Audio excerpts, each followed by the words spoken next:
Alors, on parle souvent du bonus écologique pour les voitures électriques. Voyons un peu le malus écologique qu'il va y avoir en 2022 pour les thermiques. Des voitures qui seront taxées en 2022 qui ne l'étaient pas avant. Alors, voyons. Avec un seuil encore abaissé de 5 grammes par kilomètre pour démarrer à 128 grammes par kilomètre, des voitures au profil très varié se retrouvent sur cette liste noire. Heureusement pour elles, la punition reste encore limitée, de 50 à 150 euros seulement, bien loin des 40 000 euros maximum désormais prévus pour les plus mauvais élèves.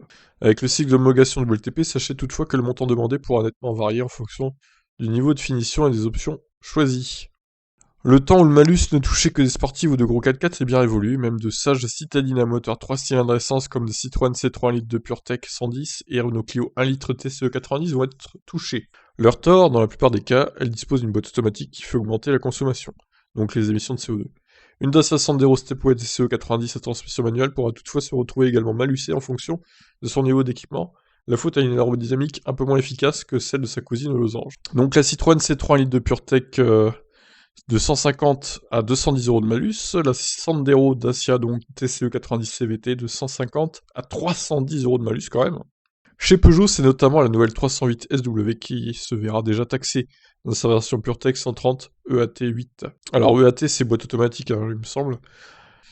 Avec sa silhouette mi-berline mi-SUV coupée, sa cousine éloignée, la Citroën C4 dotée de la même mécanique se retrouve également impactée, tout comme sa rivale la Renault Mégane, qu'elle soit animée par le petit 3 cylindres 1 litre 115 chevaux ou le gros 4 cylindres 1 litre 3 TCE de 140.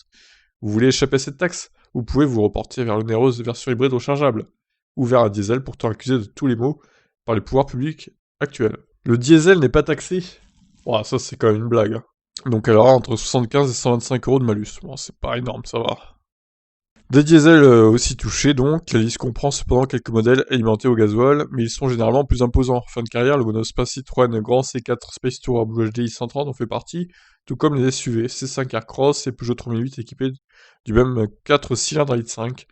Le plus petit C3 Aircross réussit même à être taxé aussi bien avec le 1 litre de PureTech 110 essence qu'avec le diesel Blue HDI 120 associé à la boîte automatique EAT6. Quant au récent SUV coupé, Renault Arcana n'échappe pas aux foudres du malus écologique dans ses versions avec 3 TCE, malgré l'hybridation légère dont elle dispose. Donc vous avez les prix hein, des malus ici. Voilà pour les nouvelles thermiques malusées l'année prochaine. Eh bien, j'ai envie de dire, passez à l'électrique, quoi qu'il arrive. Allez, ciao.